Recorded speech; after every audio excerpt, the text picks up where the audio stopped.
Hola, ¿qué tal? Sean todos bienvenidos a esta nueva edición de Acción 10 en la mañana. Ya estamos a 9 de septiembre del año 2021. Les saluda Odili Varga y Jimmy Romero. Muy buenos días. Muy buenos días, Odili. Vamos a iniciar con el detalle de nuestras informaciones, presentándoles un avance de los principales titulares que serán desarrollados en el transcurso de esta hora de información. Iniciamos en Estados Unidos, donde los desastres naturales continúan haciendo estragos. 26 fallecidos son las cifras que se registran en Luisiana tras el paso de la tormenta tropical Aida. Sin embargo, hay 86 fallecidos en todo el país norteamericano y en Corea del Norte, sin distanciamiento social ni medidas de prevención ante el COVID-19, Corea del Norte realiza masivo desfile para celebrar su 76 aniversario desde la fundación del país. Continuamos con más informaciones. El Ministerio Público acusó al ex vicepresidente de Nicaragua y destacado escritor Sergio Ramírez por supuestamente realizar actos que fomentan e incitan al odio y la violencia, y al ambientalista Amaru Ruiz por la ley de ciberdelitos. Es Willy Narváez que nos tiene la noticia. El comunicado de esa institución solicitó orden de detención para ambos, quienes se encuentran fuera del país. Ramírez Mercado, el pasado 2 de junio, compareció ante la Fiscalía. El ex vicepresidente de Nicaragua y ganador del Premio Cervantes, en el año 2018 dijo que lo dedicaba a la memoria de los nicaragüenses asesinados en las calles por reclamar justicia y democracia. La acusación fiscal lo investiga por supuestos actos que fomentan e incitan al odio y a la violencia. También por haber recibido dinero a través de la Fundación Violeta Barrios de Chamorro, cuyos directivos son acusados por el delito de lavado de dinero.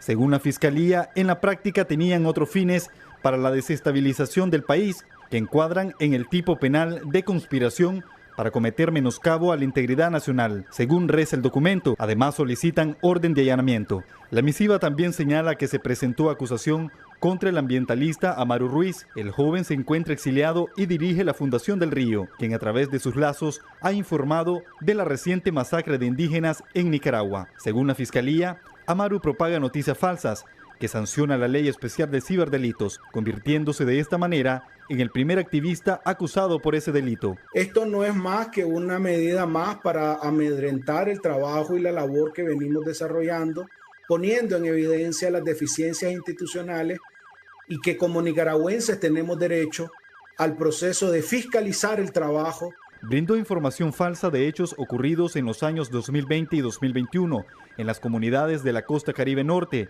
donde indígenas fueron asesinados, expresando que el Estado y sus instituciones han omitido deliberadamente el deber de investigar estos delitos, señala como argumentos.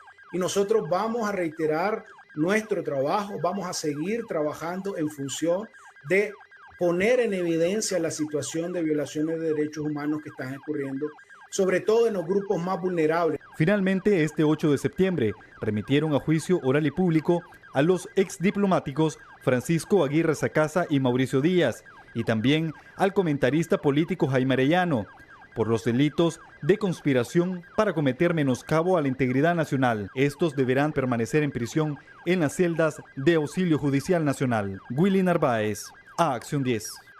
Y el elenco de una famosa serie de Netflix se sumó al llamado de la liberación de los presos políticos, en especial la del ex canciller de Nicaragua, Francisco Aguirre Sacasa, padre del director creativo Robert Aguirre Sacasa. Maricel Ordóñez nos amplía mucho más. En las últimas horas ha sido publicado en las redes sociales un video donde aparece el elenco de la serie de Netflix Riverdale, cuyos protagonistas hacen un llamado de liberación para todos los presos políticos en Nicaragua, en especial por el ex canciller Francisco Aguirre Sacasa, padre del director creativo de la serie, Roberto Aguirre Sacasa. My name's KJ Upper. We're here on the set of Riverdale. Over the years, all of us who have been a part of making this show have become a family. And right now, someone from our family needs your help. Roberto Aguirre Sacasa is the creator of Riverdale, and nearly 2 months ago, his father was kidnapped in his home country of Nicaragua. Francisco Aguirre Sacasa has been a tireless crusader for democracy and human rights. And because of this, in the middle of the night, his home was invaded by armed guards acting on the orders of the country's dictator. Roberto's father and a dozen other activists were kidnapped and arrested. No one knows where they're being held and if they're being given food, water, or medicine. Al mismo tiempo, el elenco de actores y actrices pidieron a la comunidad internacional que intervenga por la liberación de los más de 150 detenidos. Which is why we're asking for your help today. Please make your voices heard. because the fans are a part of our family too. And we're imploring you to use your voices to put pressure on the global community and rectify this miscarriage of justice. But not just for Francisco, but for any political leader who's put their lives on the line to make this world a better place. Please use the hashtag FreeFrancisco and SOS Nicaragua and sign your name on the petition that we've linked below. Make your voices heard and help right this terrible injustice. Thank you. We love you, Roberto, and we're here to support you and your family. La grabación del video, encabezado por sus actores más conocidos, el grupo de más de 40 personas, se dio durante una pausa en la producción de la sexta temporada. Es considerada una de las más exitosas en la plataforma Netflix, basada en los míticos personajes de los cómics de Archie. María Esther Ordóñez, Acción 10. Policía Nacional captura a 3 personas señaladas de ser los responsables del asesinato de 9 personas en una zona montañosa de Bonanza. Ocurrido el pasado 23 de agosto, un menor de edad figura entre las víctimas. Jocelyn Rojas con el reporte completo. La Policía Nacional presentó a 3 sujetos como los responsables de la masacre ocurrida el 23 de agosto en una zona montañosa de Bonanza, donde asesinaron a 9 personas, entre ellos un menor de edad. Según el reporte de la institución, un equipo de investigación policial conformado por oficiales de auxilio judicial, peritos de criminalística, oficiales de búsqueda y captura, se dirigieron al lugar del hecho, ubicado a 50 kilómetros al noreste del casco urbano en el municipio de Bonanza, verificando que un grupo de delincuentes con armas de fuego agredieron a ciudadanos que laboraban en minería artesanal en el sector conocido como Kiwankumbay, ubicado en el Cerro Pugna. Los crímenes fueron motivados por discordias que existen entre los habitantes que se dedican a la explotación de oro. Asimismo, abusaron sexualmente de las ciudadanas identificadas con iniciales BCL de 41 años y la adolescente KJPC. Los detenidos son Argüello Celso Lino e Ignacio Celso Lino, ambos autores intelectuales y materiales de los crímenes y hermanos de una de las perjudicadas de abuso sexual, y el otro delincuente Donald Andrés Bruno Arcángel. A los sujetos se les ocupó 3 fusiles calibre 22, 3 escopetas calibre 12, 2 pistolas 9 milímetros, un fusil M16 y un fusil AK. El comisionado mayor, segundo jefe de la Dirección de Auxilio Judicial, dijo que se capturaron a 3 de los asesinos y 11 de ellos continúan prófugos. Los asesinatos de las 9 personas fueron motivados por rencillas de los delincuentes, quienes pretendían apropiarse por la fuerza del punto de guiricería donde laboraban las personas asesinadas, dijo el jefe policial. En Acción 10, Jocelyn Rojas. Vamos a cambiar totalmente de tema porque 5 puntos diferentes fueron habilitados el día de hoy, 9 de septiembre, para la aplicación de la segunda dosis de la vacuna Sputnik V. Xochitl Mendoza nos amplía mucho más. Son 5 los puntos habilitados para la aplicación de la segunda dosis de la vacuna Sputnik V para este jueves 9 de septiembre. De estos lugares, 2 están en el municipio de Managua. El primero de ellos está en el distrito 4 de la capital, en el taller de enfermedades de transmisión vectorial. El segundo en el distrito 7, exactamente en el policlínico iraní. En estos 2 lugares usted puede vacunarse a partir de las 8 de la mañana. A las 9 de este mismo día se estará vacunando en el distrito 2, en el hospital Lenin Fonseca.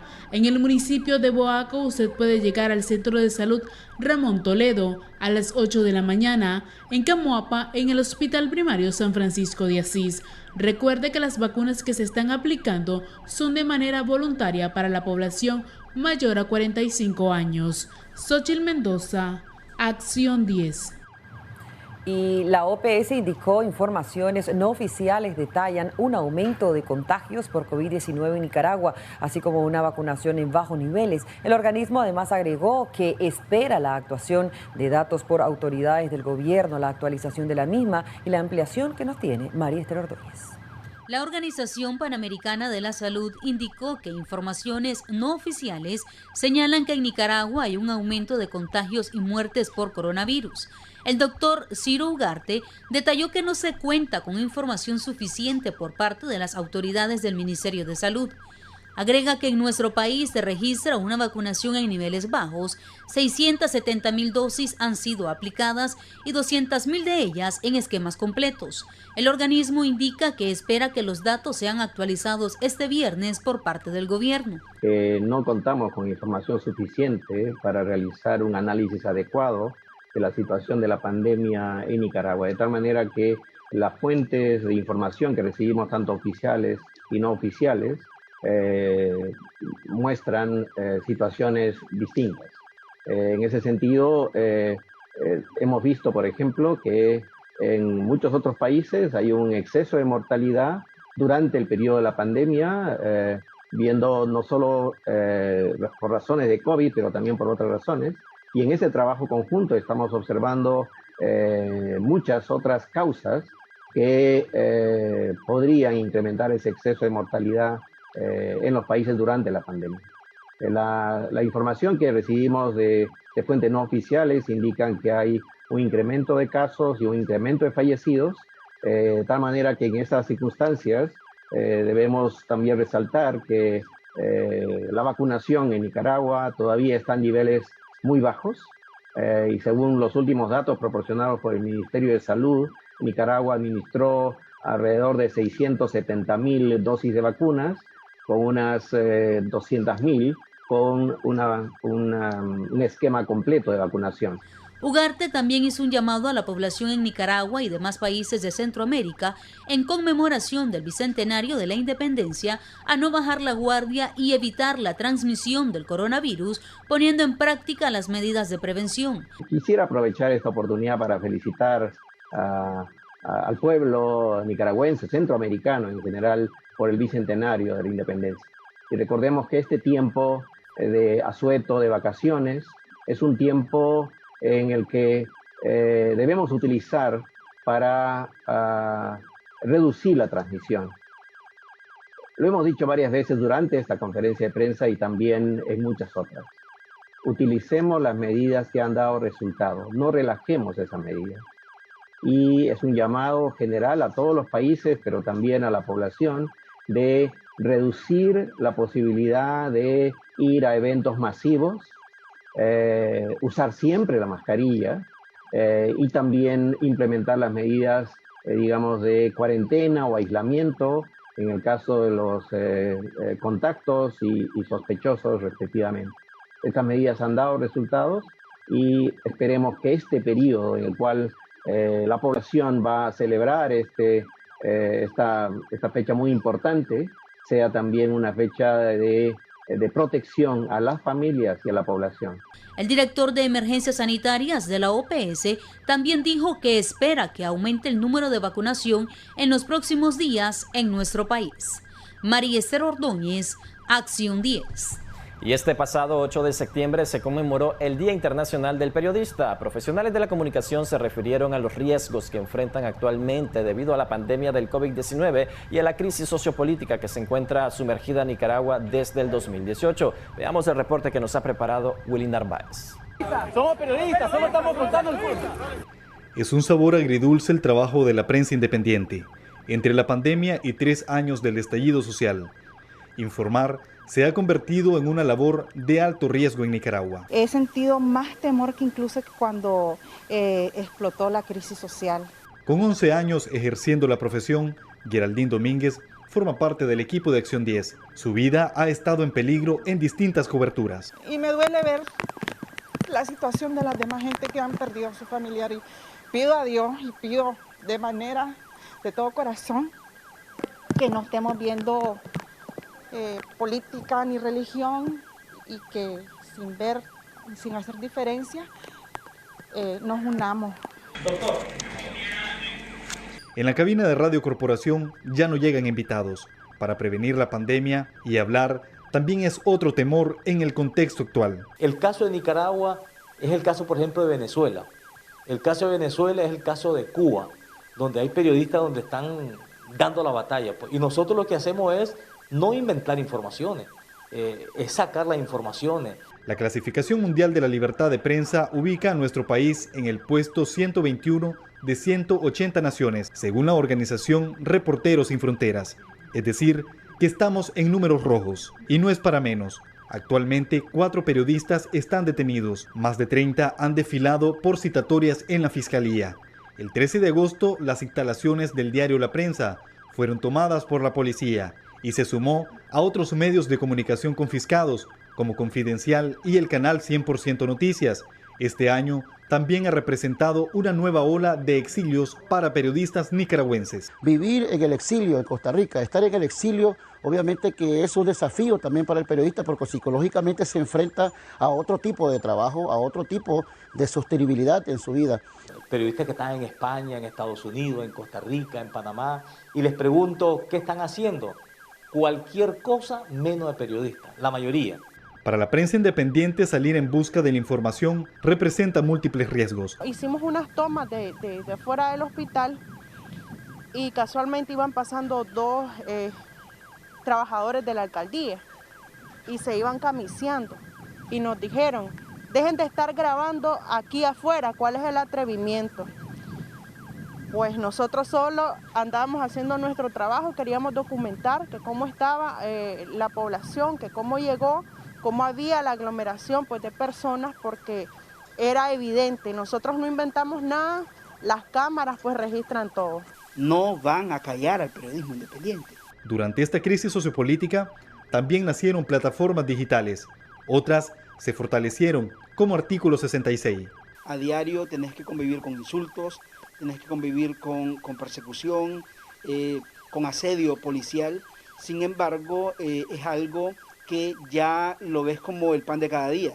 Es feo hacer esta analogía, pero así es. Las pruebas de la Fiscalía contra algunos de los 36 arrestados en los últimos 3 meses consisten en el uso de las redes sociales y hasta por brindar entrevistas en los medios de comunicación. Casos palpables como el de los periodistas Miguel Mora y Miguel Mendoza. Se basan en mensajes de texto, en Twitter, es decir, en elementos que no tienen el peso, que no tienen la carga probatoria necesaria para poder, en un proceso serio y justo, para poder condenar. Informar, educar y hasta entretener es la función de los medios de comunicación. La opinión es uno de los géneros periodísticos que tampoco pueden desaparecer, ya que se enseñan en todas las escuelas de periodismo en el mundo. Willy Narváez, a Acción 10. Un saludo a cada uno de los colegas periodistas a nivel internacional, de igual forma camarógrafos, editores, realizadores y todos los equipos de prensa que hacen posible ejercer esta grandiosa labor. Un saludo y sea Dios siempre guiando nuestros trabajos. Hacemos una breve pausa comercial y ya regresamos. Continuamos con más de Acción 10 en la mañana. El colectivo de derechos humanos informa que más de 25 periodistas han solicitado protección internacional y que requirieron estar siendo víctimas de amenaza por el desempeño de su labor. Es Roberto Collado Urbina quien nos amplía mucho más. Con la presentación de un informe de violación a la libertad de prensa del colectivo de derechos humanos Nicaragua Nunca Más, periodistas independientes exiliados en Costa Rica conmemoraron el Día Internacional del Periodista, una profesión que a algunos le ha causado hasta la muerte. Se hace un análisis de esa situación, configurándose evidentemente el peor contexto posible para el ejercicio de la libertad de expresión, pero también hace un análisis desde las acciones que han desarrollado diferentes instancias del sistema interamericano, ¿verdad? Como la Comisión Interamericana, que ha emitido 7 resoluciones de 10 en el continente. Según el colectivo de derechos humanos, más de 25 periodistas han solicitado protección internacional durante esta segunda oleada, mismos que estaban siendo amenazados en Nicaragua de ser encarcelados por el trabajo que han venido realizando durante la crisis política generada desde abril de 2018. A pesar de eso, nos da también el valor de seguir trabajando y resguardarnos para seguir haciendo periodismo independiente, porque Nicaragua lo necesita. Nicaragua necesita que el periodismo siga informando, no le sirve de nada que esté encarcelado. Por eso yo digo, en Nicaragua no tenemos nada que celebrar cuando hay periodistas perseguidos. Hay periodistas exiliados, hay periodistas escondidos dentro de su propio territorio y hay periodistas encarcelados en Nicaragua. El periodismo independiente ha sido una de las profesiones más afectadas durante el estallido social. Al no existir en el país instituciones creíbles, fueron los medios y periodistas canales de denuncias de las violaciones a los derechos humanos. El compromiso El compromiso que hoy asumo este 8 de septiembre es decirle al pueblo nicaragüense que continuaré informando bajo limitaciones, bajo amenazas en las redes sociales, bajo amenazas directas. Aquí seguiremos desde el exilio, siendo la voz de los que no tienen voz. El informe presentado relata tratos crueles e inhumanos ejercidos por las autoridades judiciales en contra de aquellos comunicadores que han sido detenidos y víctimas de agresiones físicas y psicológicas durante las coberturas periodísticas en las calles de Nicaragua. Con la colaboración periodística de Ricardo Somarriba, informó para Acción 10, Roberto Collado Urbina. La vicepresidente Rosario Murillo señaló de odiosas las prédicas de algunos sacerdotes y tildó de no cristianos a periodistas de medios independientes. Es Marjorie Vargas con el detalle. En el Día Internacional del Periodista, la vicepresidenta Rosario Murillo señaló a medios de comunicación independientes de haber sido los primeros en estar en los sucesos del año 2018 para incitar a la violencia. Seres no de bien, seres de mal, de maldad, que se dicen todavía periodistas, eran capaces de usar la cámara, de usar la frecuencia que el mismo pueblo le garantizaba para transmitir, para disponer a la muerte. Anunciaban eventos, llegaban ellos primero con sus cámaras. ¿Qué clase de cristianismo es ese? Arremetió contra los sacerdotes a quienes calificó de satánicos. No las prédicas odiosas, también sacrílegas, porque promover la muerte es un sacrilegio. Más que sacrilegio, son crímenes de odio los que se cometen, crímenes de lesa humanidad. Todo eso hemos vivido. Murillo aseguró que la justicia llegó y es la que garantizará la paz en el país. Para Acción 10, Marjorie Vargas. Y a propósito de la celebración del Día Internacional de los Periodistas, profesionales de la comunicación en Matagalpa resaltan la importancia de esta labor en la sociedad frente a la actual situación que permanece en Nicaragua. Es David Palacios quien nos cuenta mucho más. Cada 8 de septiembre se celebra el Día Internacional del Periodista en honor y conmemoración al fallecimiento de Julius Fusic, escritor y periodista. Para Erika Rosales y Wilberto Artola, periodistas matagalpinos, ante la doble crisis que atraviesa el país, llevar a cabo esta noble labor es un desafío del día a día. Ejercer periodismo y mantener informada a la población ha sido un reto. A partir del 2018 nos hemos visto en medio de amenaza y asedio. Tenés que enfrentarte a la realidad que encontrás a diario, enfrentarte a la pandemia, pero que te motiva mucho para poder realizar tu trabajo periodístico. De igual forma, para Eduardo Montenegro, ejercer periodismo es estar siempre al lado del más desprotegido. En este caso, pues, uno tiene que estar al lado del débil, no del fuerte, al lado del pueblo y no de las cúpulas. Y sobre todas las cosas, estar al lado de la verdad, de la objetividad. Una de las dificultades que se enfrentan los hombres y mujeres de prensa es la censura. Por ende, se han visto en la necesidad de implementar nuevas estrategias para poder acceder a la información. Pienso que la unidad de los hombres y mujeres de prensa al momento de compartir información. Para quienes están iniciando en la labor de esta profesión, se debe concebir como una vocación de servicio a la población. Que se enamoren del periodismo. Es más que una carrera, más que una profesión, es un servicio en donde te involucras con la misma población y que puedan hacerlo con toda la responsabilidad del mundo para que esa información sea efectiva. Desde Matagalpa, para Acción 10, les informó David Palacios. En otras informaciones, continúa el crecimiento acelerado de exportaciones en Nicaragua. El alza de precios en algunos productos en el mercado internacional ha sido factor para que el sector se favorezca en medio de la pandemia de COVID-19. Jimmy Romero continúa informando. El sector exportador sigue registrando cifras récord en lo que va del año 2021. Solo entre los meses de enero a agosto, las ventas de materia prima acumulan un total de 2.473 millones de dólares, en comparación a los 2.061 millones de dólares registrados en el mismo periodo, pero del año pasado. Es decir, que estamos hablando que son 412 millones de dólares más. Ahora, sí nos ha afectado la caída de volumen tenemos una disminución del 10.9%, ya que pasamos de 1.632 millones de kilogramos a 1.454 millones de kilogramos, un monto negativo en 178 millones de kilos.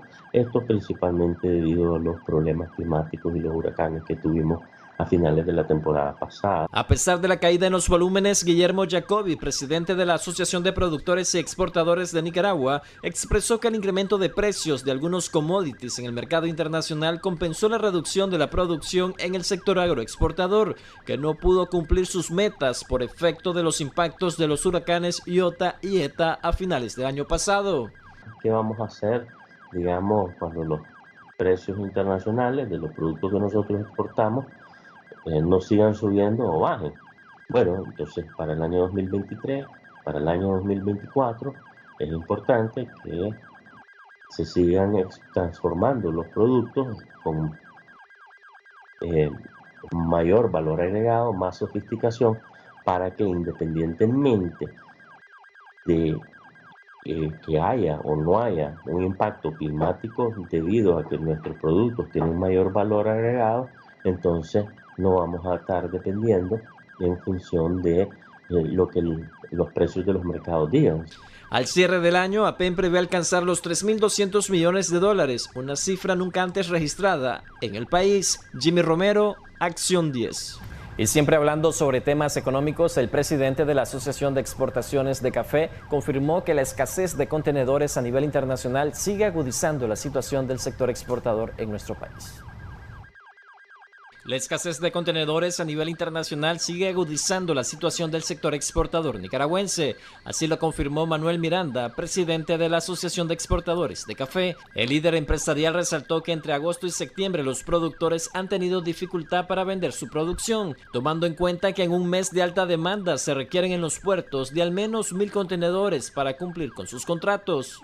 Desafortunadamente, esta situación se va a mantener inclusive para todo el próximo año, a pesar de que ahorita a nivel mundial se están fabricando bastantes contenedores. Aún así, esta situación de escasez va a continuar para la siguiente cosecha, de modo que es algo a lo que el sector se va a enfrentar y va a tener que gestionar en la cosecha 21-22. Otro problema con lo que cargan, según Miranda, es el aumento de precios que registraron los servicios de transporte marítimo. Por ejemplo, las tarifas de los fletes presentan un alza de entre $2,000 a $4,000 en el peor de los casos.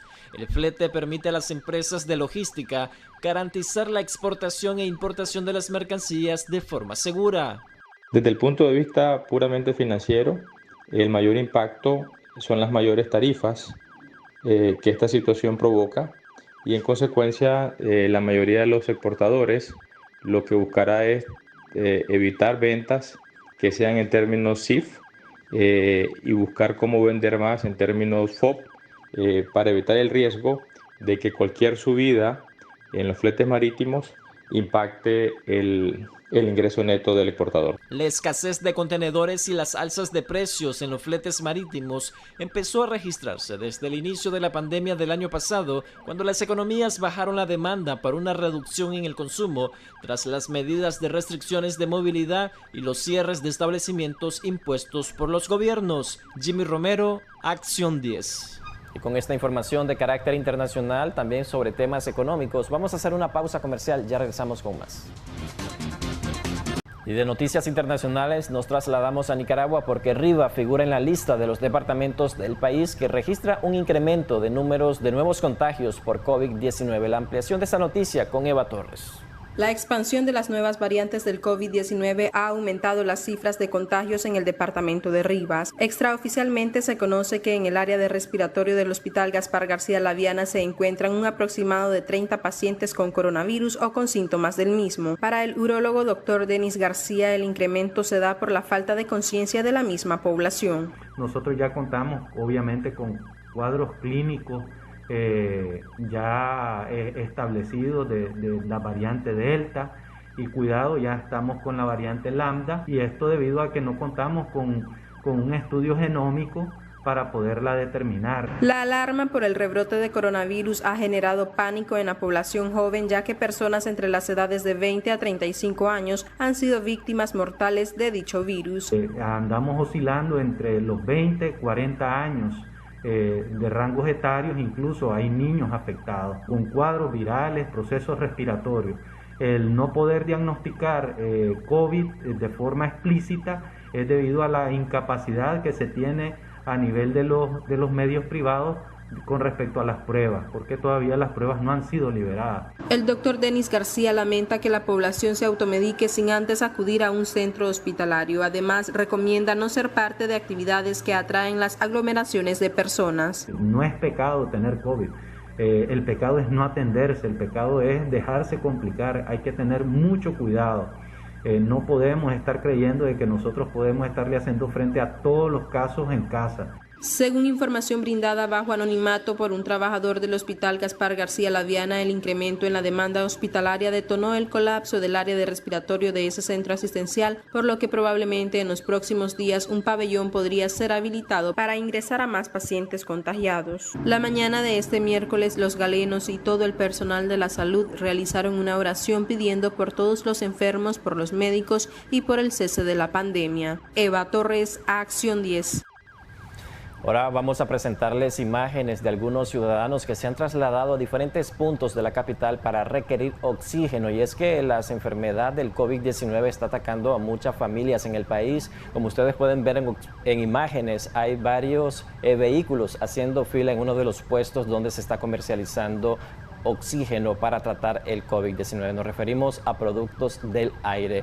Hay familias enteras que actualmente están con familiares, tanto en los centros hospitalarios como también en sus casas, que están tratando la enfermedad del COVID-19. Según las autoridades nicaragüenses, hablamos del Ministerio de Salud, hay al menos 200 personas que han fallecido producto del COVID-19. Sin embargo, la cifra de contagiados ya está superando los 11.500 personas contagiadas. Hay que recordar que este producto que se requiere para tratar el COVID-19 es sumamente costoso para la familia nicaragüense y principalmente para aquellas que tienen escasos recursos económicos. Para rellenar en este caso un tanque de oxígeno se requiere entre 800 a 1.500 córdobas. Sin embargo, si la persona va a comprarlo, el producto completo, ya sea el tanque y el oxígeno, este es un costo sumamente alto para una familia, como les refería, de escaso recurso económico. Entre $500 a $1.500 es el valor que tiene que desembolsar una familia que está atravesando la situación de COVID-19 entre uno de sus familiares. Ustedes pueden ver ahí en imágenes que hay diferentes, desde hora de la mañana de hoy, jueves, hay personas que están prácticamente desde la madrugada haciendo fila para poder adquirir un tanque de oxígeno. Pero sí vamos a obtener declaraciones de algunos de los ciudadanos que estaban requiriendo este producto para tratar el COVID-19. Desde las 5 y ayer estuvimos desde las 4 hasta las 8 de la noche cuando dijeron que ya no había aire. ¿No los atendieron ya a esa hora? Por lo que no había aire, pero la empresa ha sido bien consciente. Otros días han trabajado hasta más noche y ellos pues atienden, pero ayer pues dijeron que no había aire y ¿qué vamos a hacer? ¿De qué barrio viene usted? Yo vengo aquí del Ducualí. ¿Qué les han dicho si conforme a los precios? ¿Se mantienen estables? Se mantienen. ¿Qué precio tiene el tanque? Este llenado anda por los 1.200 córdobas, el grande. ¿Ese tanque propio o alquilado? No, propio.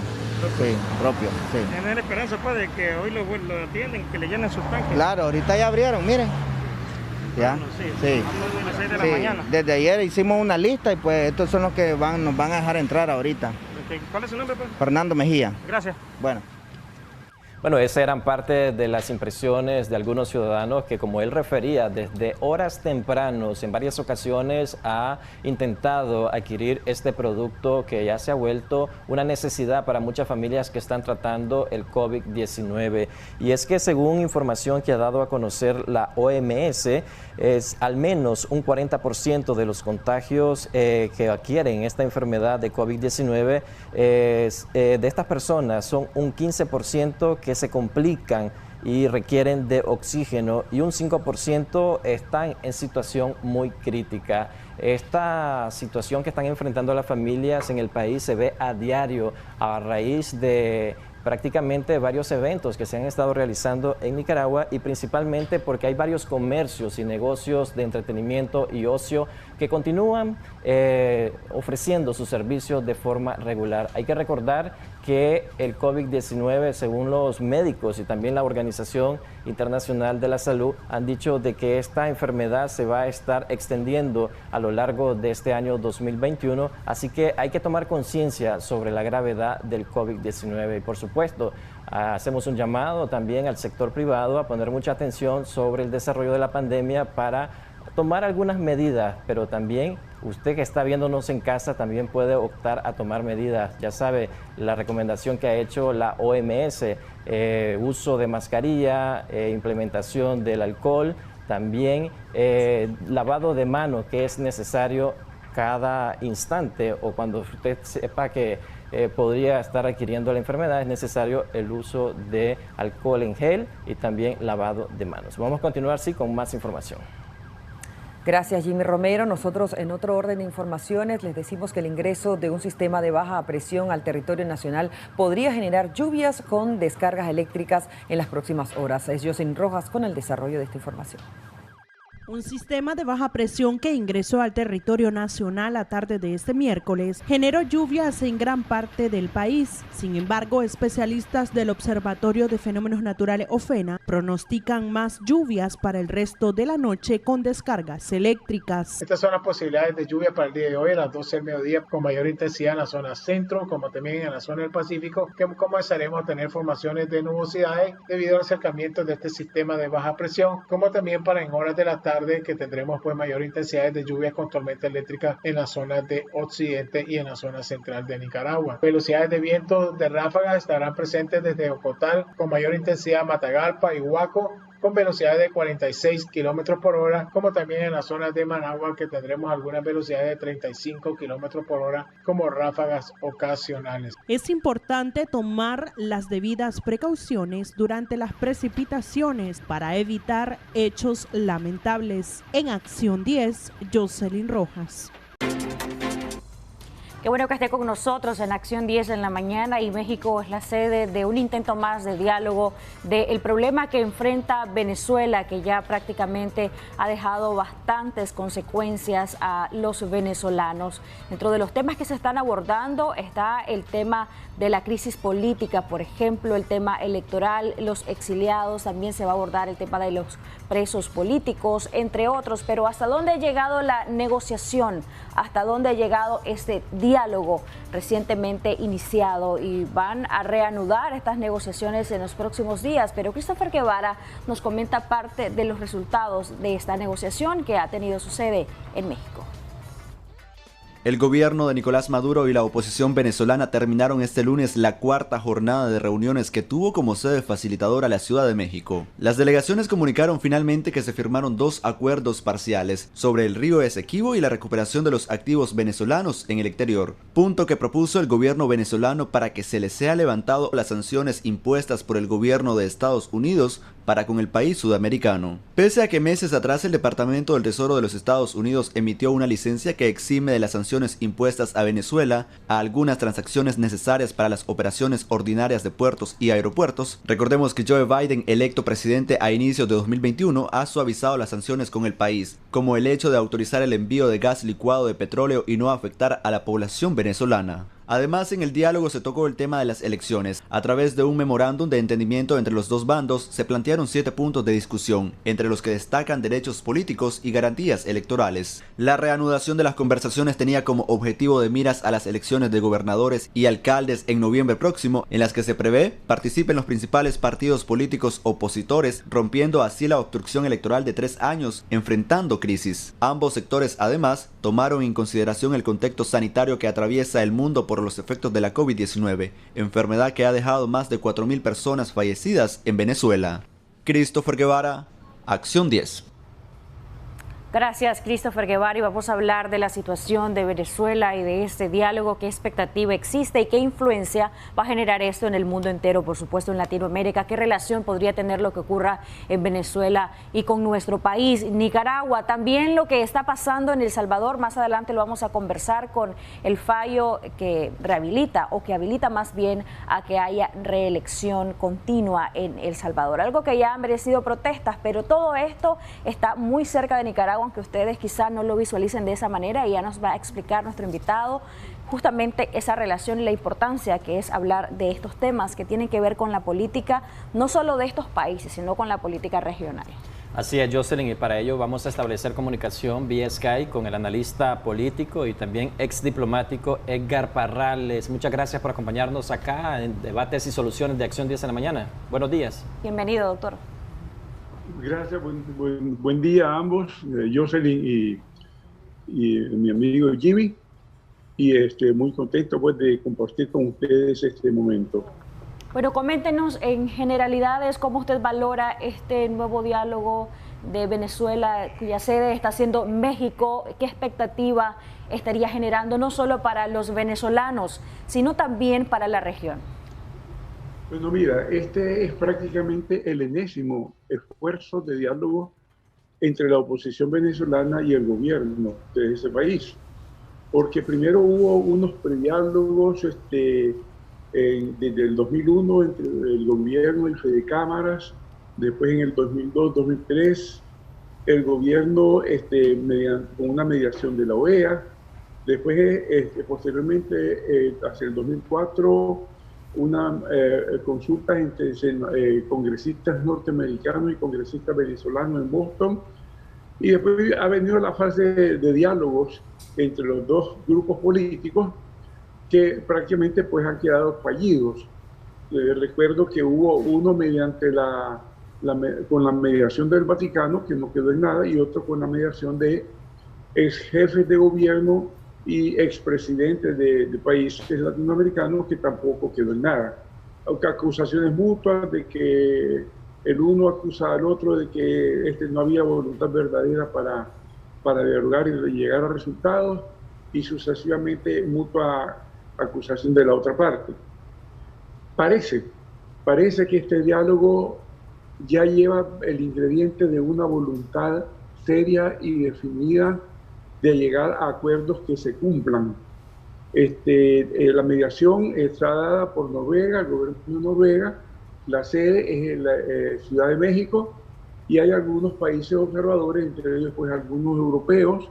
Está también Rusia. Es importante ver que Rusia está como un país observador del diálogo, y otros países pues latinoamericanos también.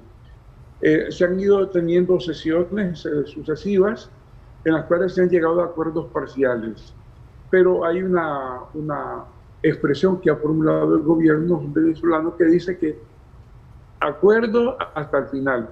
Cuando hayamos llegado al final, entonces sí se podrá decir que hay acuerdo. Mientras tanto, son acuerdos temporales que están como en suspenso hasta no llegar a algo definitivo. Bueno, es importante que se dé este diálogo porque definitivamente Venezuela está totalmente desgastada, como ningún otro país en la historia del siglo XX, siglo XXI. 4 millones de venezolanos exiliados o más que eso, problemas de todo tipo en la economía venezolana, estancamiento total, presiones internacionales, cancelación, digamos, de préstamos, retención de bienes venezolanos del gobierno venezolano en Inglaterra, en Estados Unidos, en Suiza, y la situación es de un sofoco total. El gobierno ha entendido que tiene que dialogar y están dialogando. Hasta el momento, las 3 rondas que se han dado van, digamos, exitosas. Ha habido un clima de cordialidad, de respeto, y se espera pues que en definitiva, cuando se llegue al final del diálogo, todos los acuerdos que se hayan suscrito sean, digamos, aceptados por ambas partes, cumplidos por ambas partes, y logren sacar al país del estancamiento absoluto en que se encuentra Venezuela, como ningún otro país en la historia mundial, ¿verdad? Hay buena parte de la oposición está presente en este diálogo, aunque no toda. Hay algunos grupos que rechazaron participar, como el grupo de María Corina Machado, porque consideran que sería como avalar los crímenes y los delitos que el gobierno ha cometido. Porque hay, digamos, acusaciones de crímenes de lesa humanidad que están pendientes, y vamos a ver cómo resuelven en el diálogo esa situación, porque las acusaciones de crímenes de lesa humanidad están planteadas, los hechos han sucedido, y aunque haya un diálogo, digamos, hay situaciones que no, y valores que no se pueden negociar, porque no se pueden negociar sobre la vida, sobre la muerte, sobre la integridad moral o física o psíquica de las personas que han sido afectadas, y va a ser casi como un trabajo de prestidigitación el que van a tener que hacer estos dos sectores para encontrar un acuerdo satisfactorio. Doctor, ¿qué esperanza la comunidad internacional está pendiente y está atenta a lo que haya sucedido, y nosotros obviamente también, como toda Latinoamérica. Doctor, ¿qué esperanza genera para el pueblo venezolano el hecho que se esté retomando un diálogo entre la oposición nicaragüense y el presidente Nicolás Maduro? En estos diálogos que ya se han dado en reuniones acá en México, en Ciudad de México, se ha estado hablando de que ya hay bastante consenso en el tema de respetar la institucionalidad en Venezuela, y también en el tema específico sobre el sistema de justicia. ¿Esto qué esperanza genera para el pueblo venezolano?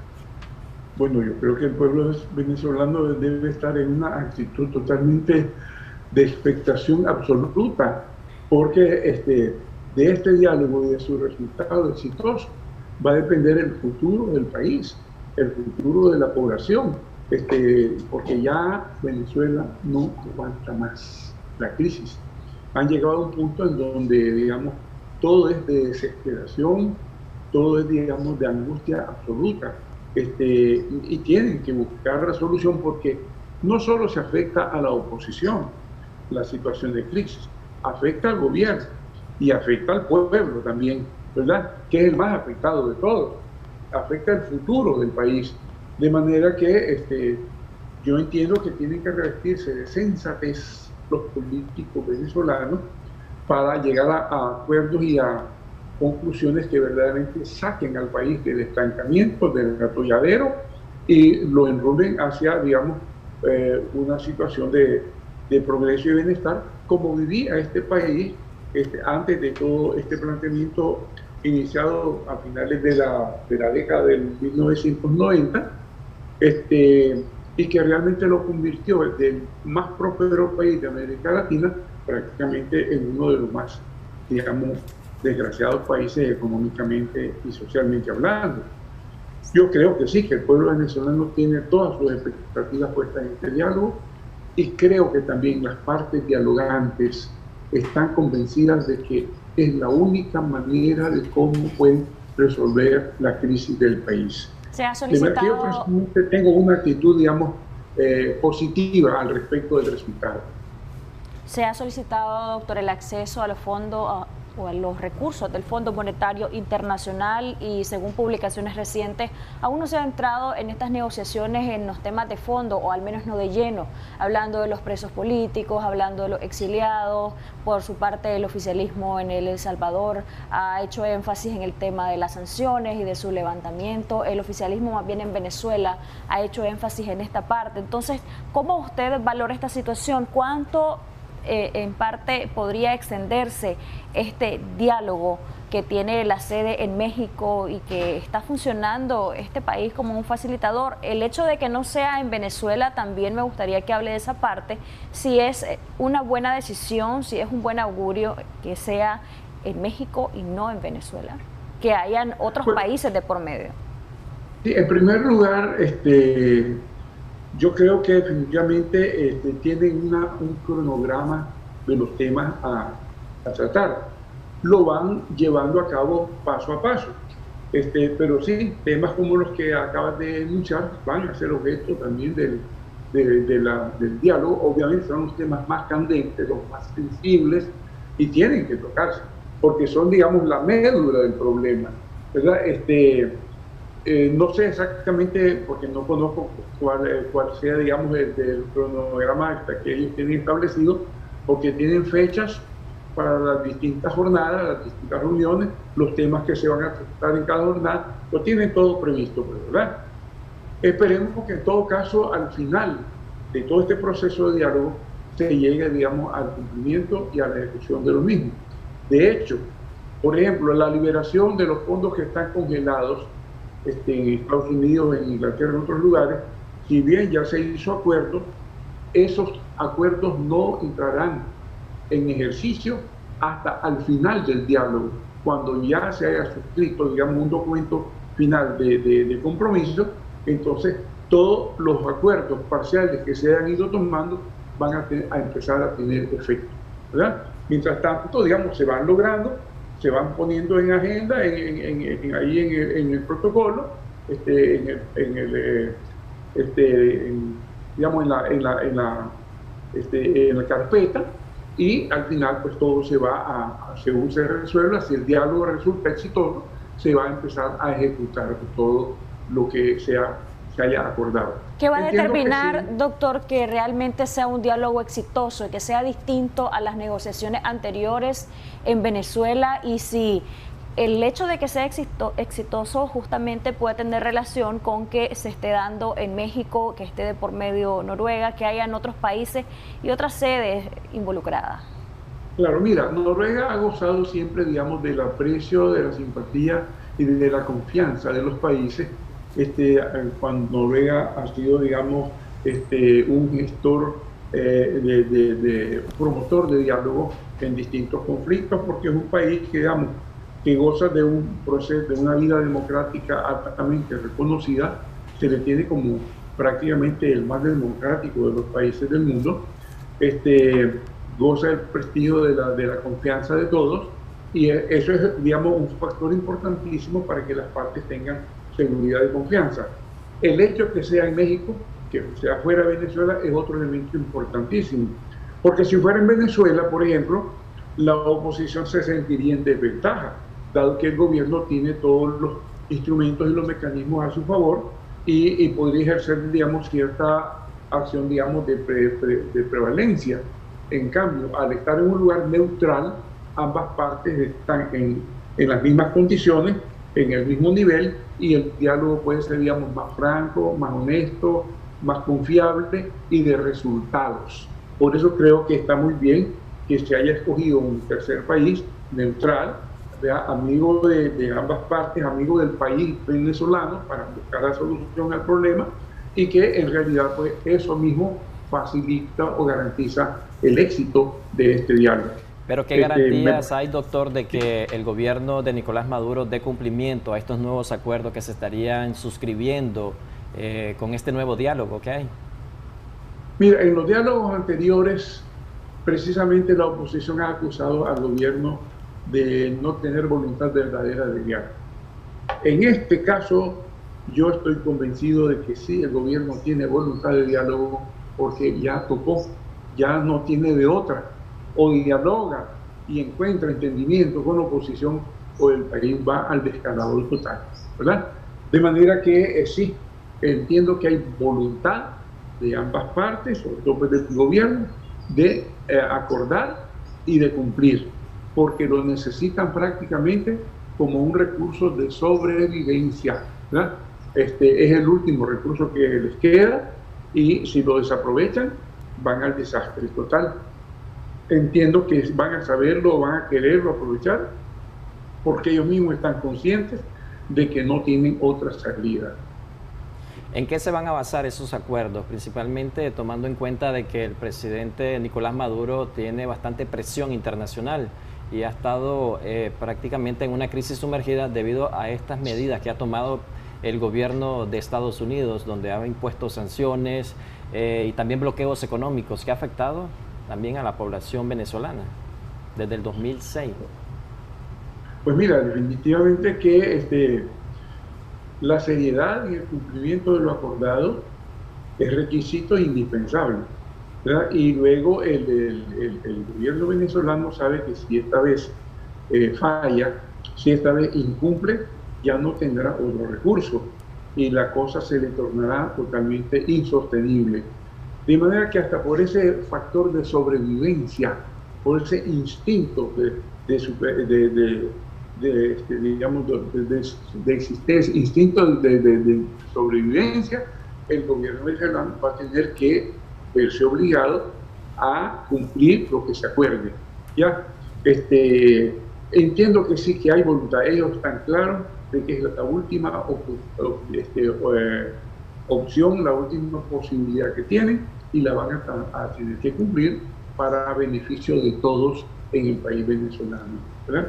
Doctor, ¿qué mensaje a su juicio deja este diálogo para tratar la situación de Venezuela a Nicaragua? ¿Deja algún mensaje desde ya? Salva las diferencias porque las circunstancias son diferentes. Cada país y cada situación tiene sus circunstancias muy propias, ¿verdad? Salva las diferencias. Creo que el caso de este diálogo es un ejemplo que puede motivar aquí en Nicaragua a buscar un diálogo verdadero. Ha habido 2 intentos, el que se dio en el mismo 2018, el que se dio en el 2019. Creo que el intento del primer diálogo en Nicaragua tuvo fruto, que creo que fue un fruto, el que se haya logrado que el gobierno invitase a las organizaciones internacionales de derechos humanos, la CIDH y la OACNUR, a que viniesen a verificar de viva voz aquí en el país cómo estaba la situación. Obviamente estas organizaciones verificaron, dieron sus resultados que no le gustaron al gobierno y los corrió, ¿verdad? Pero bueno, dieron el resultado de poner en evidencia la radiografía de la situación que se había planteado con la crisis. En el diálogo de marzo del 2019 llegaron a acuerdos después de jornadas intensas entre las dos partes y al final todo quedó nada porque el gobierno no cumplió nada, ¿verdad? Entonces yo entiendo que el mismo gobierno, que no está, digamos, en un lecho de rosas aquí en Nicaragua, entenderá de que tiene que buscar una salida satisfactoria, porque de no hacerlo, la crisis se va a acentuar más y se va a hacer insostenible para todo el mundo en Nicaragua. Tiene que buscar una salida satisfactoria.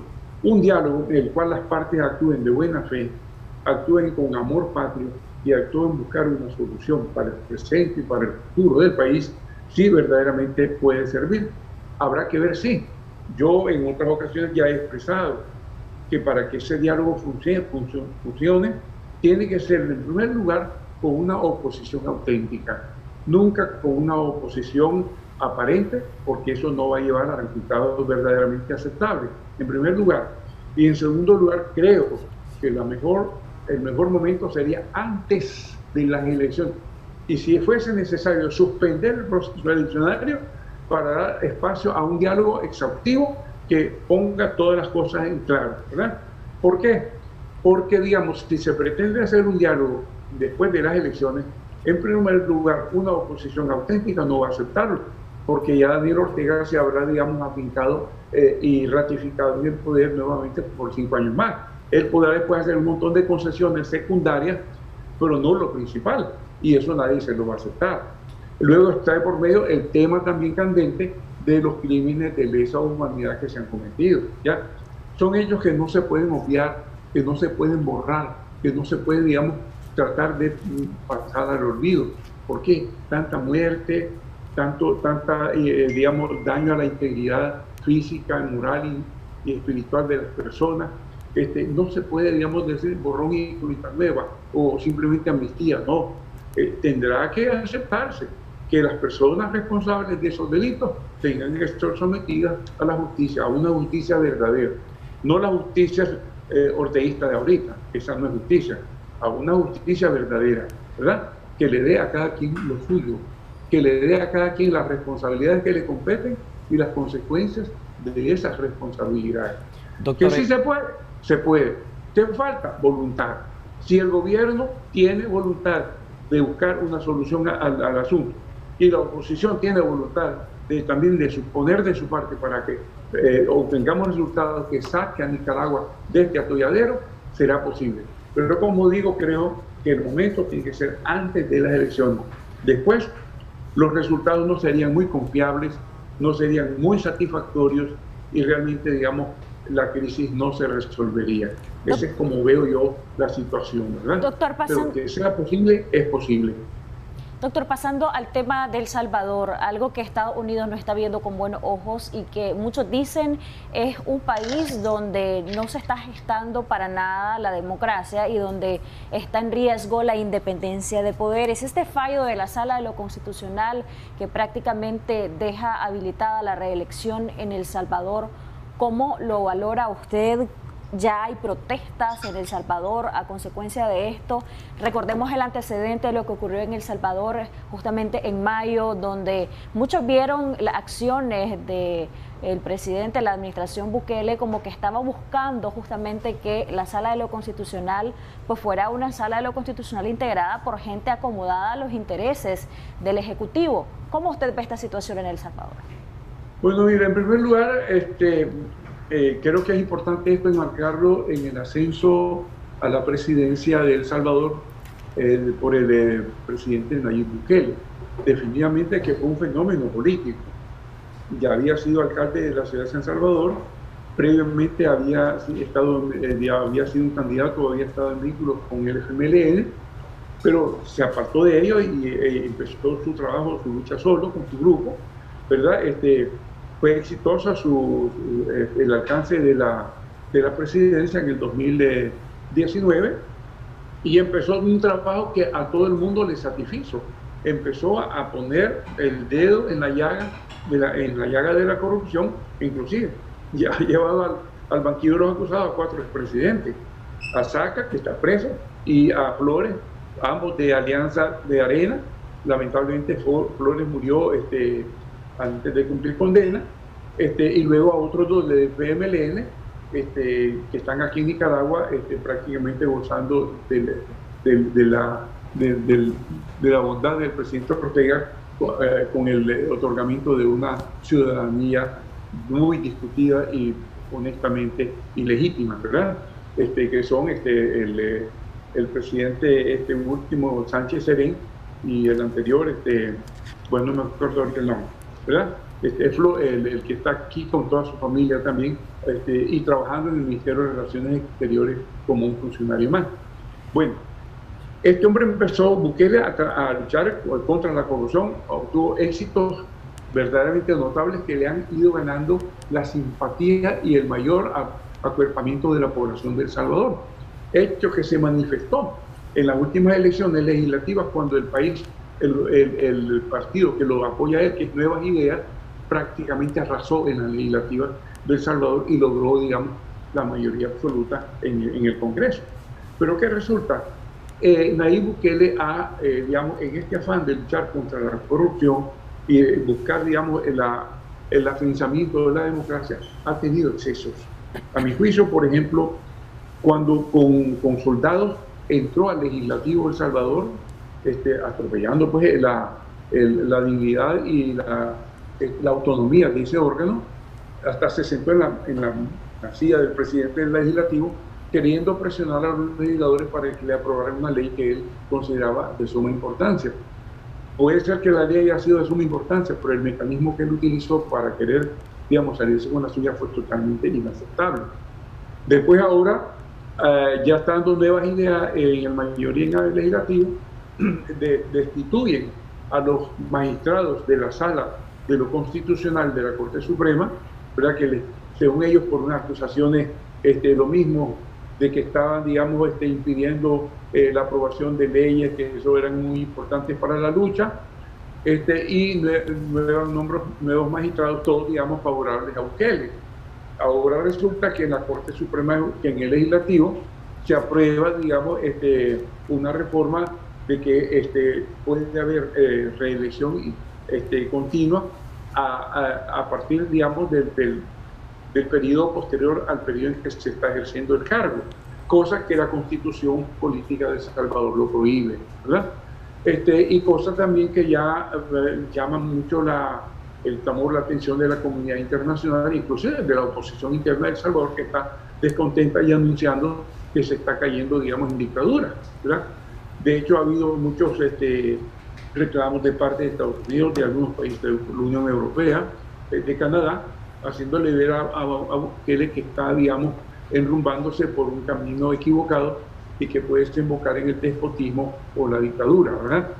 Ese es el peligro que tiene. A mí me parece que todavía Bukele está en la capacidad y en la posibilidad de hacer un magnífico trabajo, de seguir haciendo un magnífico trabajo, pero resistiéndose a la tentación del autoritarismo, del centralismo de poder, ¿verdad? Y del control de todos los poderes, del legislativo, del judicial y el ejecutivo, porque eso ya prácticamente lo haría salirse de un esquema democrático. Entonces ahí es donde está el punto. Fíjense que es importante que el peligro, digamos, del autoritarismo, del totalitarismo, no solamente de las izquierdas, es también de las derechas, ¿verdad? Todo aquel que pierde la perspectiva y que definitivamente desestima la importancia del equilibrio de los poderes, tiene ese peligro, ya sea de derecha, ya sea de izquierda, de caer en dictadura o totalitarismo. Todavía Bukele está, a mi juicio, en la posibilidad de salirse de esa tentación, de ese peligro, y mantenerse en un esquema democrático, haciendo todas las reformas, todos los cambios necesarios, ¿verdad?, en un contexto democrático, y continuando la lucha contra la corrupción que estaba anidada y establecida en El Salvador. Sin embargo, hay sectores que lo están acusando a él mismo de que ese nepotismo que estaba él atacando en las estructuras institucionales de El Salvador, ejercidos por los gobiernos anteriores, ahora lo están atacando a él, porque hay sectores que están señalando que el pariente tal de Bukele está en tal cargo, que el otro pariente tal está en tal cargo, y también lo están acusando de lo mismo.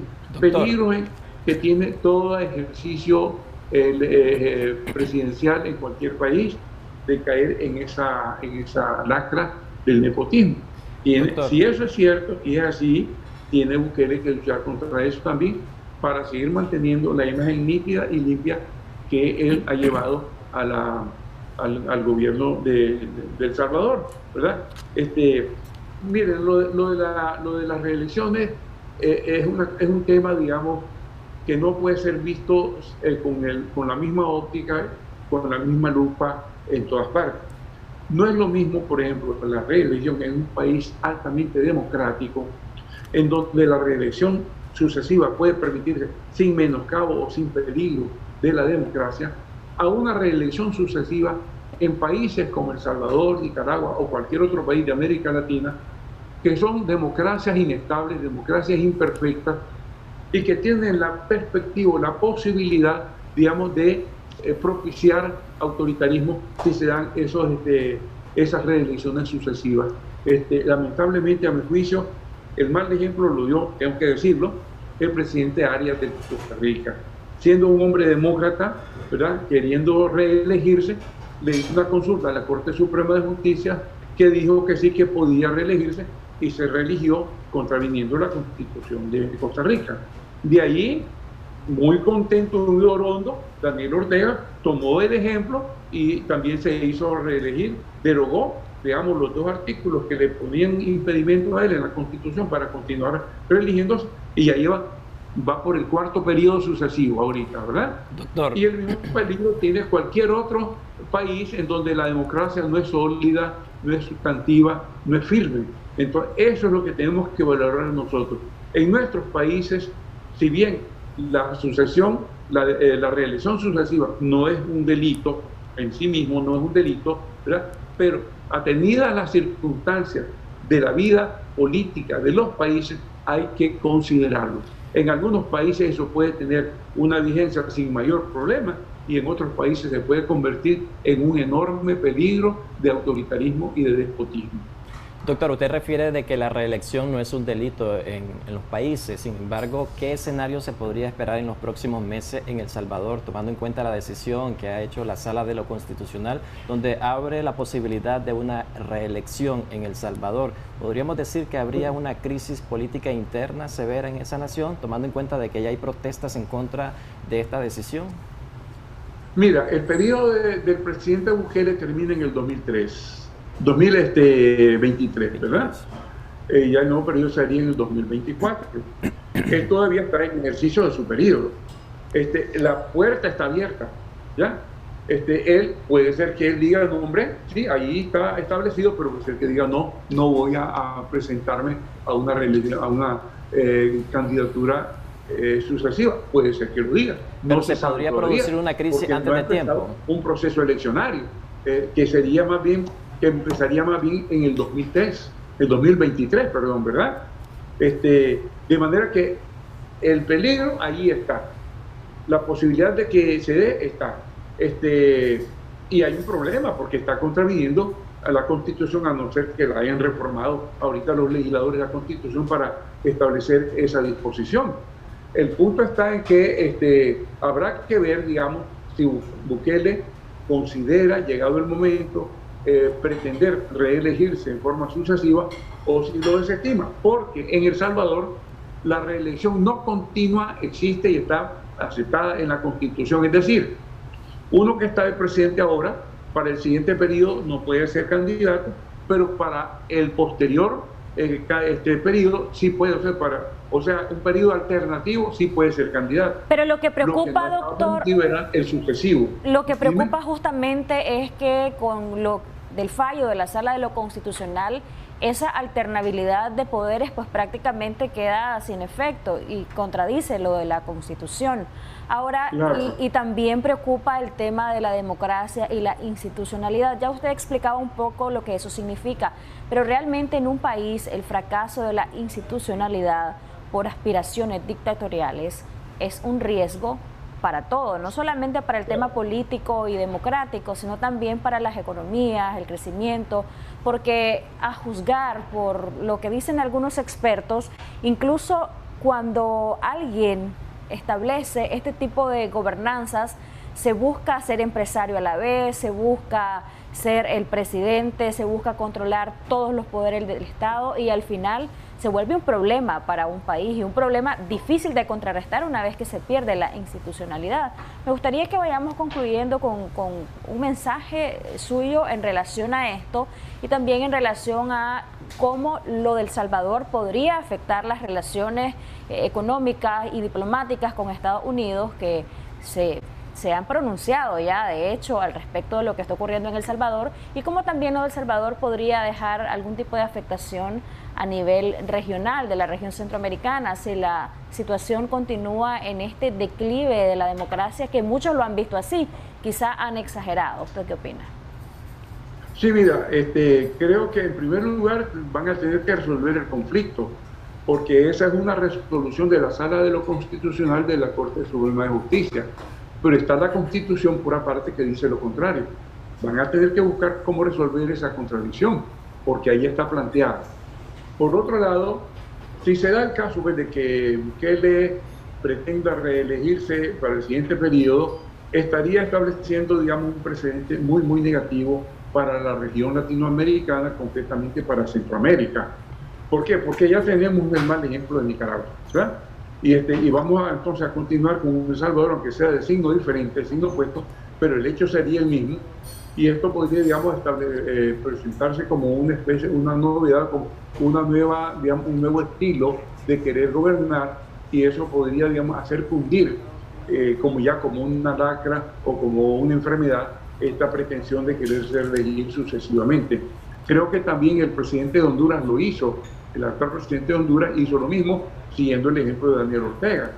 Entonces, Centroamérica tendría el peligro de caer en absolutismo, en autoritarismo, que no es bueno ni para la vida política, ni para la vida civil, ni para la vida económica, ni para nada, en cualquiera de los países, sobre todo en estos países que tenemos democracias inestables, democracias imperfectas, democracias no seguras, no consolidadas, ¿verdad?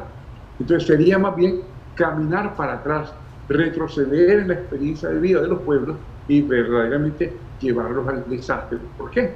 Porque entraríamos en choque y en contradicción con países más desarrollados, con una democracia sólida, pues no están dispuestos, digamos, a acompañar o a permitir este tipo de situaciones. ¿Por qué? Porque les afecta a ellos también, afectar las relaciones entre nuestros países y ellos.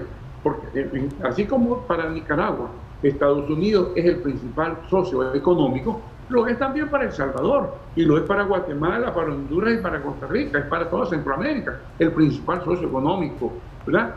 Y realmente eso provoca conflictos inevitables. Yo creo pues que hay que reconsiderar las cosas. El presidente Bukele tendría que pensar el asunto con mucha seriedad, con mucha conciencia y tomar las decisiones más acertadas que correspondan para el futuro, el progreso y la paz en el país de El Salvador. Muchas gracias, doctor Edgar Parrales, por habernos acompañado esta vez de manera virtual. Gracias a ustedes por invitarme, ¿verdad? Un placer.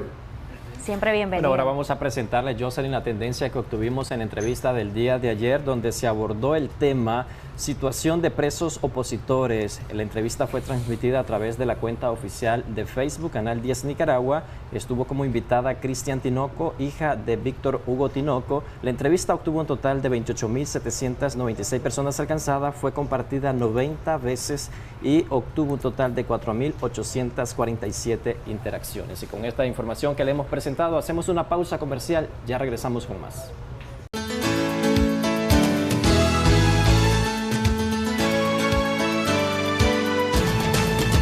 Síndrome metabólico es el nombre de un grupo de factores de riesgo de enfermedad cardíaca, diabetes y otros problemas de salud. Si usted tiene al menos 3 factores de riesgo, enfrenta el síndrome metabólico. Son derivados de la obesidad que se asocian a un riesgo aumentado de diabetes tipo 2 y enfermedad cardiovascular. Su relación con aspectos relevantes de la salud del hombre es bidireccional, ya que por un lado el síndrome metabólico puede provocar disfunción eréctil, mientras que por otro, estas alteraciones obligan a una evaluación de riesgo cardiometabólico en el paciente. Aún más, muchas de las terapias para el síndrome metabólico y la diabetes producen un beneficio en la función hormonal masculina. Las causas podrían estar asociadas al sobrepeso, un estilo de vida inactiva, la edad e incluso la genética. A menudo las personas que tienen síndrome metabólico también presentan un aumento en su coagulación de la sangre e inflamación en todo el cuerpo. Pero para este tema médico ya tenemos a nuestro especialista, por lo que le invitamos a compartir con nosotros.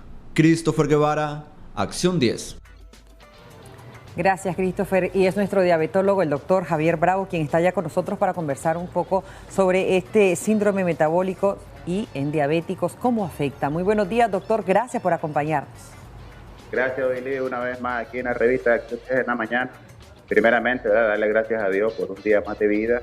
Es importante tocar temas relacionados a lo que está sucediendo de la diabetes. Sabemos de que la diabetes es una pandemia también que va aumentando a grandes pasos. Se espera ya que para el 2030 ya sean el doble de lo que son el día de hoy. Hablando de síndrome metabólico, como nos dijeron en la cápsula, es un nombre que abarca varios factores de riesgo, que eso se puede conllevar a lo que es la diabetes o enfermedades cardiovasculares. Por ejemplo, el número 1 sería cuando el paciente tiene aumento de la presión mayor de 140/90. Ese sería el factor número 1. Lo segundo sería que tuviese los niveles de glucosa mayor de 100. El tercero, que si hace un tipo de examen de sangre y el colesterol bueno lo tiene bajo de 35, sería otro factor de riesgo. Y el último, que es el más común y que lo vemos evidentemente, es la circunferencia abdominal. Si uno anda por la calle o ve a algún lado a hombres y a mujeres y observamos la barriguita a todas esas personas y comenzamos a medir, podemos encontrar que esa persona ya tiene un factor de riesgo a desarrollar síndrome metabólico. Pero vaya, nosotros no le vamos a decir al paciente, vea, usted tiene síndrome metabólico. Lo único que le decimos es que usted tiene factores de riesgo a desarrollar diabetes e hipertensión, pero podríamos decir que el síndrome metabólico es la parte intermediaria entre la aparición de la enfermedad y el paciente sano.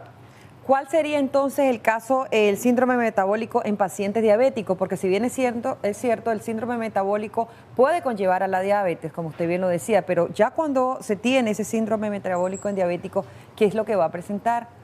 Entonces, ya una vez que el paciente presenta la enfermedad como es la diabetes, obligatoriamente pues el paciente tiene que entrar a un régimen de dieta, un cambio de estilo de vida, uno, para ir disminuyendo lo que es la circunferencia abdominal.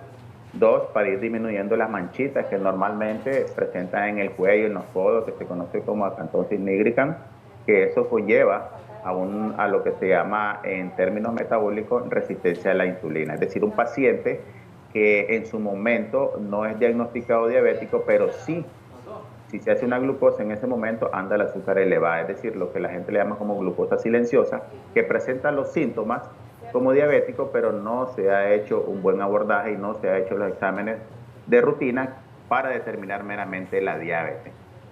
Doctor, cuando se habla de síndrome metabólico en pacientes diabéticos con diabetes mellitus tipo 2, ¿qué complicaciones se están exponiendo en ese sentido?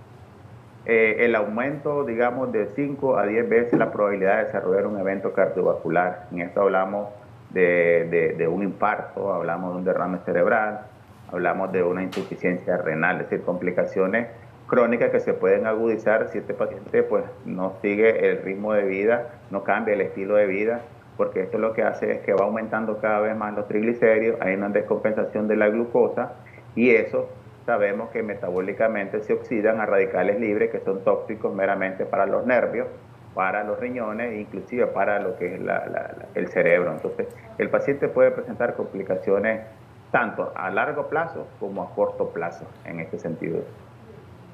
¿Y qué consecuencias se puede llevar a esto? Porque ya se hablaba del peso que tiene que ver con el síndrome metabólico, se hablaba un poco de lo que conlleva la diabetes, los tipos de diabetes, ¿verdad? O la complicación que pueda tener un paciente diabético. Y luego, ¿qué consecuencia puede haber de no tratarse ese síndrome metabólico si se puede tratar, doctor? Bueno, lo principal, ¿verdad?, que sería es que el paciente se haga sus exámenes de laboratorio, se haga un buen chequeo de examen físico para evitar consecuencias drásticas, que en todo caso la finalidad de todo esto sería la muerte. ¿Ves? Antes de eso puede presentar un evento, como te decía, cardiovascular, algún infarto, que en su momento pues lo puede al paciente, por decirlo así, asustar y decir, me hubiera cuidado mejor y no llego a esta etapa en la que normalmente pues llega el paciente. Pero más sin embargo, pues todas las enfermedades metabólicas, si no se tratan a tiempo, se van complicando. Y una de las complicaciones es que el paciente se le va aumentando la cantidad de medicamentos. Okay. Es decir, empieza a aparecer la diabetes para la diabetes, empieza a aparecer la hipertensión para la hipertensión, empieza a aparecer los problemas de la circulación para la circulación. Si a eso le agregamos procesos infecciosos, entonces el paciente va aumentando la lista de medicamentos y por ende sabemos de que van a presentar reacciones adversas por choque entre una y otra pastilla. A pesar de que los medicamentos tienen buenos beneficios, pero también tienen efectos secundarios. Entonces, entre más el paciente no se cuida, más cantidad de fármacos va a ingerir para poderse controlar, obviamente. Ahora, ¿esto se define solo para aquellos pacientes que ya tienen años de padecer esta situación del síndrome metabólico y la diabetes o aquellos nuevos pacientes? Ok, muy buena pregunta. La mayoría de los seres humanos, excepto las personas que ya son obesas desde la etapa, digamos, infantil o juvenil, esos pacientes pues ya vienen desarrollando su síndrome metabólico, pero digamos toda la mayoría de personas que desde los 12, digamos, a los 20 años que practican el deporte, que solo van a clase y se mantienen totalmente delgados, esas personas es poco que desarrollen el síndrome metabólico. Normalmente esto va aumentando con la edad, a partir de los 30 años, cuando ya el paciente ya tiene su vida hecha, ya cuando el paciente se dedica ya a trabajar, hace poco ejercicio, entonces van aumentando lentamente la circunferencia abdominal. Ese es uno de los parámetros que uno observa en el momento. Y si a eso le agregamos las bebidas alcohólicas, los malos hábitos alimenticios, ese paciente ni cuenta se da cuando ya ves, tenía un peso de 80 kilos, ya en menos de 2 años ya subió a 110 kilos. Entonces ese paciente está desarrollando lo primerito que se conoce como resistencia a la insulina. Y esa resistencia a la insulina te puede conllevar a un problema del colesterol, a un problema de aumento de la presión y a un problema de aumento de la glucosa. Y hasta ese momento, cuando ya siente, digamos, dolores articulares por ya el sobrepeso, el paciente lo que hace es ir a consulta y verificar qué es lo que está pasando. Y en ese momento es que nosotros podemos dar el diagnóstico de un síndrome metabólico. En otras palabras, puede presentarse a cualquier edad, siempre y cuando el paciente no cambie los hábitos alimenticios. Importante esto, consultarlo, doctor, en relación al tratamiento versus esos alimentos, porque como usted ya lo ha explicado en otras ocasiones, no solamente se trata de comer, sino aprender a alimentarse, nutrirse, pero aprender a comer en cómodas raciones. ¿Qué recomendaciones le podemos explicar a nuestros amigos televidentes que nos están sintonizando en relación a la diabetes mellitus? Claro, es importante mencionar que a muchos pacientes se les ha indicado fármacos, ¿verdad?, para mejorar un poquito la resistencia a la insulina. No es el objetivo decirles que son pacientes diabéticos o que son hipertensos, sino que están en el rango mientras se ayudan un poco con la alimentación y se ayudan un poco con el ejercicio. Es necesario inducirlos con fármacos un periodo corto para mientras ellos controlan el peso, hacer su cambio de hábito alimenticio. Si la glucosa se está empezando a elevar un poco, entonces este paciente tiene que evitar carbohidratos excesivos y lo que son los azúcares excesivos. Si este paciente está teniendo un leve aumento del triglicéridos, evitar también lo mismo y evitar un poco de lo que son las grasas. Es decir, que hacer un cambio en el estilo de vida con nutrición y con ejercicio va a conllevar que ese síndrome metabólico se revierta, de tal manera que ese paciente no desarrolle una complicación crónica a largo periodo. Pero si ya se diagnostica la diabetes, significa que ya hay una deficiencia más del 50 al 80% de la función pancreática. Es decir, que este paciente no está produciendo insulina para mantener sus niveles de glucosa Tenemos normal. una llamada, doctor, en este momento. Muy buenos días. Adelante, ¿le escuchamos? Sí, buenos días. Buenos días. Bueno, yo quiero hacer una consulta ahí con... Sí, adelante. Bueno, yo soy diabético tipo 2 y lo que ¿por qué no puedo dormir la noche? Yo solo paso ahí platicando solito, con la mente nada más, todo ratito, nada. ¿Cómo no entendí qué dijo usted? Quizás nos repite la pregunta y se aleja un poquito de la bocina del teléfono para que le comprendamos mejor, que no logramos escucharle bien. Repítanos, por favor. Es que, bueno, yo soy diabético tipo 2. Sí. ¿Por qué es que no puedo dormir y que solo estoy platicando nomás en la noche? ¿No puede dormir? Sí, solo ratitos. Solo ratitos. ¿Hace cuánto está padeciendo de esto? Insomnio. Sobre 11 años. ¿2? 11. 11 años. ¿Cuántos años tiene ser diabético? Sí. ¿Hace cuánto le diagnosticaron la diabetes? 15 años. Hace 15 años. ¿Y qué edad tiene? ¿Y la edad actual de usted qué es? 53. Déjenos sus datos completos y el número de teléfono también para que se contacte directamente con el doctor. Le escuchamos, doctor. Sí, esto es muy importante porque muchas personas pues sufren de insomnio, pero no específicamente por la diabetes, pues puede ser por el estrés de la pandemia, puede ser por el estrés laboral, cualquier tipo de estrés que en algún momento hablamos, el paciente tiene alteraciones del sueño. En este sentido, se le manda tratamiento inductor del sueño, dosis baja, ¿verdad? Y estarlo vigilando para determinar en qué momento y qué circunstancias le están provocando el insomnio, porque usted sabe que muchas personas lo que hacen es automedicarse, tomar un ansiolítico y listo, durmieron bien y ya, pero no es el objetivo. Existen ramas en la medicina que abordan este tipo de patologías, como son los psiquiatras. Ellos abordan bastante lo que es la parte del insomnio, la depresión y eso que tienen que ver bastante. Entonces, aquí pues lo que podemos hacer es tratarlo nada más con otro tipo nosotros le llamamos medicamentos placebo, ayudarle un poquito, ya sea con medicinas naturales, para que el paciente logre descansar y determinar cuál sería la causa, por qué es que él está así. También valorar si sus niveles de glucosa están altos en ese momento, porque si están altos obviamente le va a dar insomnio. Verificar también en qué horario él está comiendo, si está comiendo a las 9 de la noche o a las 8 y el momento se va a acostar, eso provoca insomnio por el metabolismo.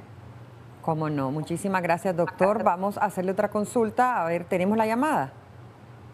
Ok, 22-22-7808 si quiere algún tipo de consulta en este momento. Doctor, ¿qué recomendaciones le damos para aquellas personas que nos están sintonizando? No todo el que está padeciendo de un exceso de peso o en sobrepeso necesariamente va a padecer de síndrome metabólico. La clasificación está clara. Cualquiera que busque síndrome metabólico de información se van a dar cuenta que la circunferencia abdominal es uno de los parámetros que te indica que puede iniciar síndrome metabólico, pero está claro también que hay 4 parámetros, ya cuando tienen 2 de ellos es que puede estar relacionado ya al síndrome metabólico, y si tiene solo uno significa que está propenso a tener síndrome metabólico.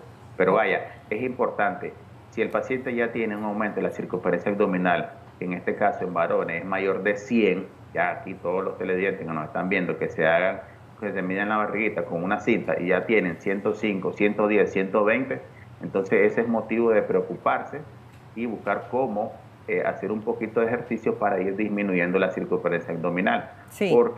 Porque a medida que el tiempo va pasando, esa circunferencia va aumentando y de ende, internamente, como no lo vemos, va ocurriendo lo que es la parte de los triglicéridos, el colesterol, el aumento de los niveles de glucosa. Ok, doctor, muchísimas gracias por habernos acompañado. Escuchábamos a nuestro especialista, el diabetólogo Javier Bravo, para conversar un poco sobre ese síndrome metabólico y la diabetes. Hay que cuidarnos, hay que aprender también a alimentarnos y sobre todo a no automedicarse. Al otro lado del estudio está más que preparado Jimmy Romero. Adelante. Factores de riesgo.